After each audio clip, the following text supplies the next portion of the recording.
There was a time when Joan Baez and Bob Dylan looked like they belonged together. She was the golden voice of the folk movement.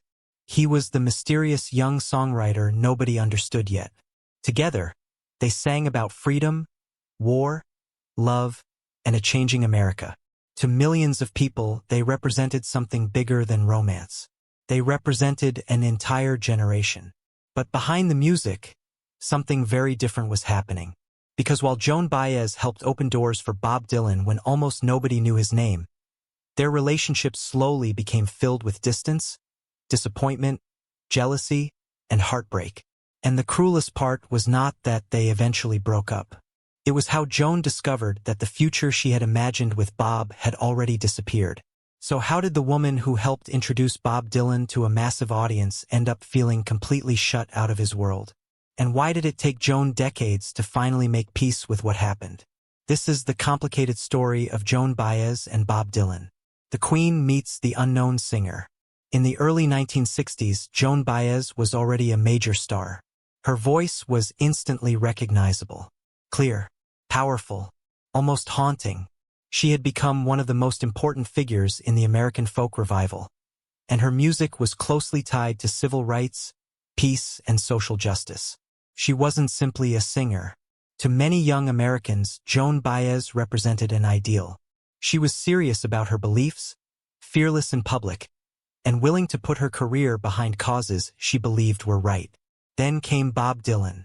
When Dylan arrived in New York, almost nobody could have predicted what he would become. He was young, broke, rough around the edges, and carrying a guitar. His voice wasn't polished like Baez's. In fact, some listeners found it strange. But his songwriting was different. He wrote like someone trying to capture an entire world inside a song. And when Joan Baez first encountered him performing in Greenwich Village in 1961, she saw something that many others had missed. She saw potential. More importantly, she believed in him. Baez later remembered being deeply affected by Dylan's performance. This wasn't the polished folk star she knew. This was something raw, something unpredictable, something new. And Joan became one of the people willing to give him a chance. That decision would change both of their lives. Because Joan wasn't simply becoming Dylan's friend. She was about to become one of the most important people in his early career. She helped lift Bob Dylan into the spotlight. At the time, Joan Baez had something Bob Dylan desperately needed: an audience. She was already selling records and performing for large crowds. Dylan was still trying to convince people that his unusual style deserved attention. So Baez began bringing him into her musical world. She gave him opportunities to perform.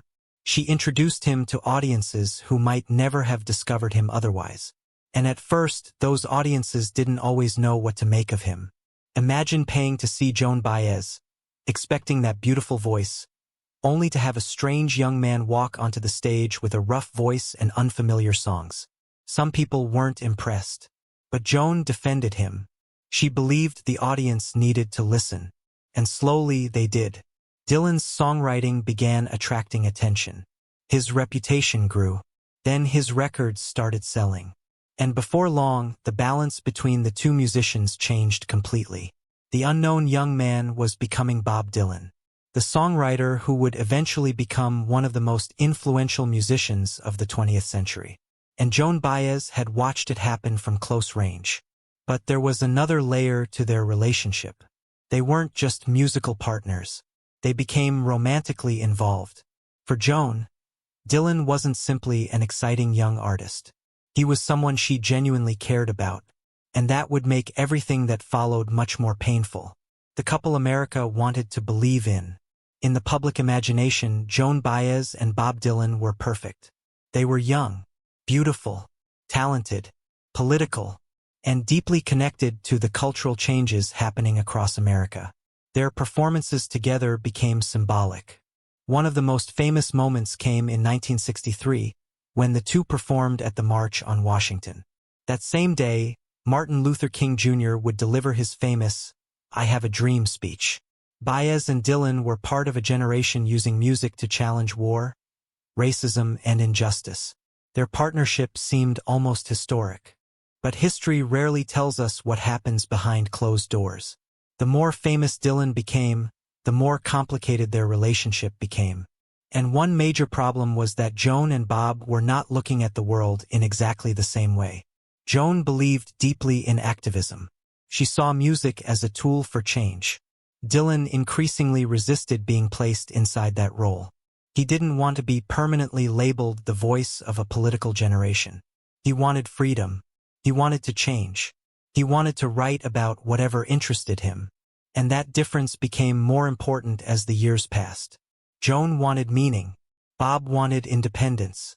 Neither position was necessarily simple or completely wrong. But together they created a serious emotional conflict. And then fame made everything worse. When Bob Dylan started pulling away, Dylan's success exploded. Suddenly, he wasn't the struggling singer Joan had first met. He was becoming a cultural icon. And with that fame came a completely different lifestyle.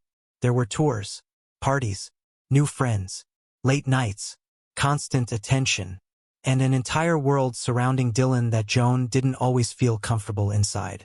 Baez later described feeling disconnected from parts of that environment. She wasn't interested in living the same kind of life. She was watching the man she loved become increasingly difficult to reach. And perhaps the most painful part was communication. Dylan was known for being private. He could disappear emotionally. He could become distant. For someone like Baez, who wanted emotional honesty, that distance could be devastating. She could be standing right beside him and still feel miles away. The relationship was beginning to change. But Joan still believed there was something worth saving. Then came the moment that made the difference impossible to ignore.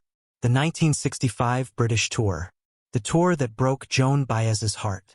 When Bob Dylan went to Britain in 1965, Joan Baez joined him.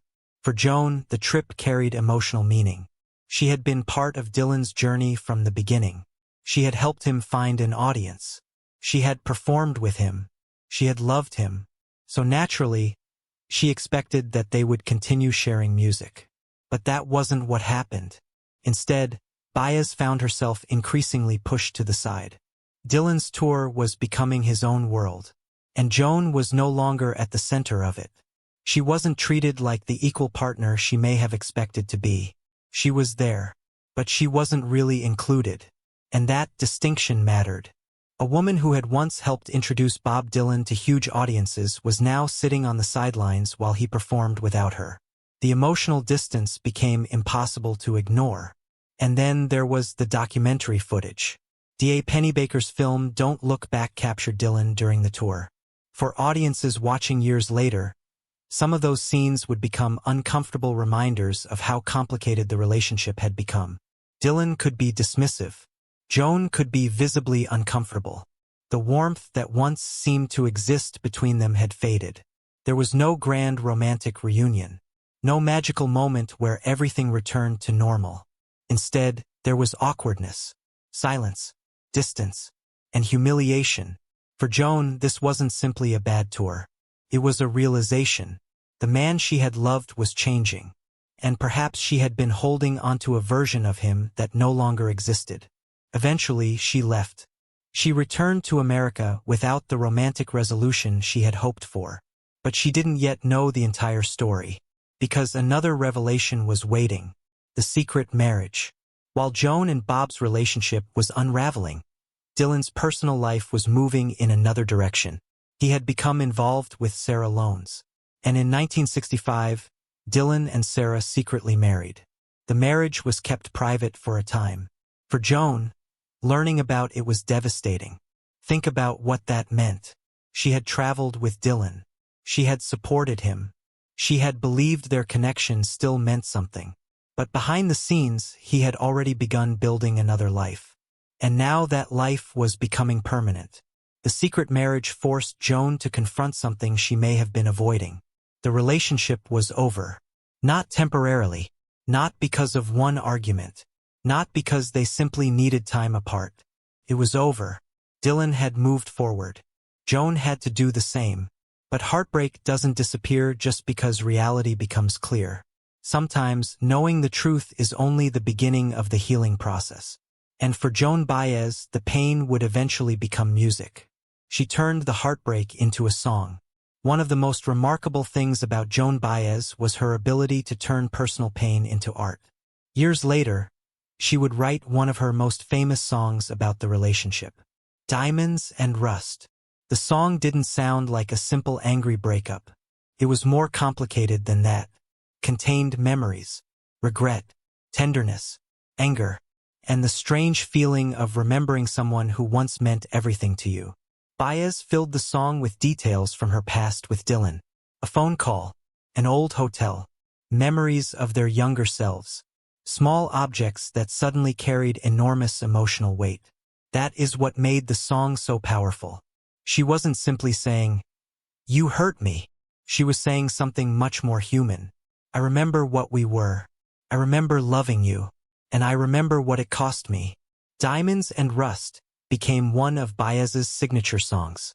And perhaps that was the ultimate reversal. Dylan had once given Joan Baez heartbreak. Joan turned that heartbreak into something millions of people could understand. But the story wasn't finished. Not even close. Years later, they met again. More than a decade after their relationship had fallen apart, Bob Dylan invited Joan Baez to participate in the Rolling Thunder Revue. It was an unexpected reunion. Time had passed. Both had changed. Both had experienced other relationships. Both had built enormous careers. And yet, the old history was still there. Baez joined the tour. For a while, it seemed almost beautiful. The old musical chemistry could still appear. They could still stand near each other. They could still perform. But underneath it all was unfinished business. Years of memories don't simply disappear.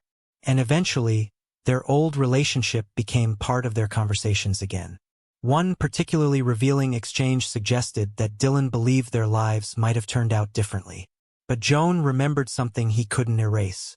He had married Sarah before she had married David Harris.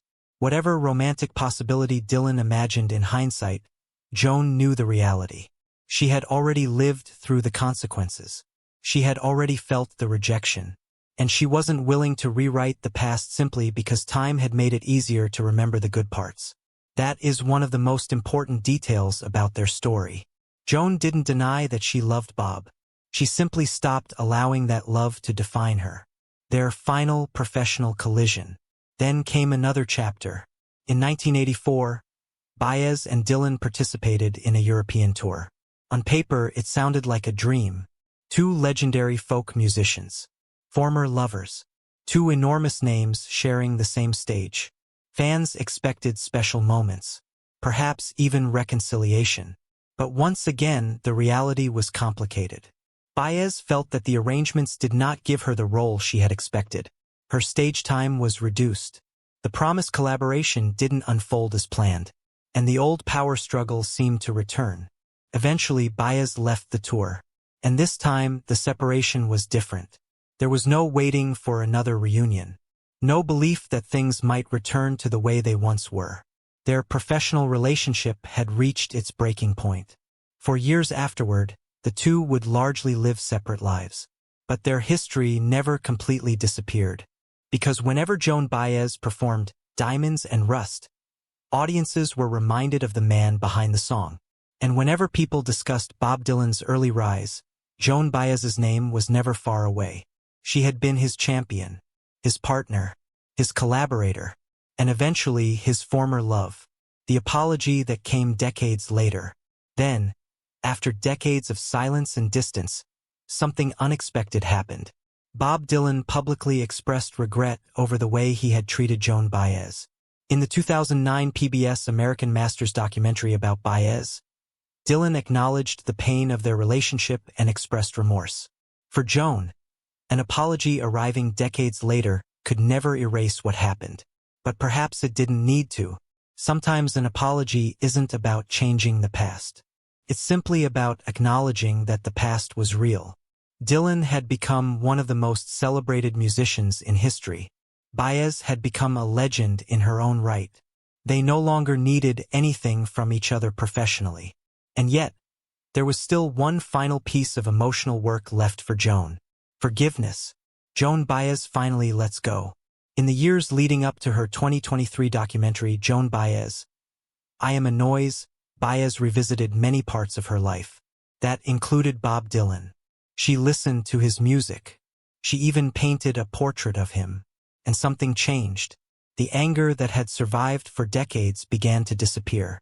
Not because the past suddenly became acceptable. Not because the pain had never happened. But because Joan no longer wanted to carry it.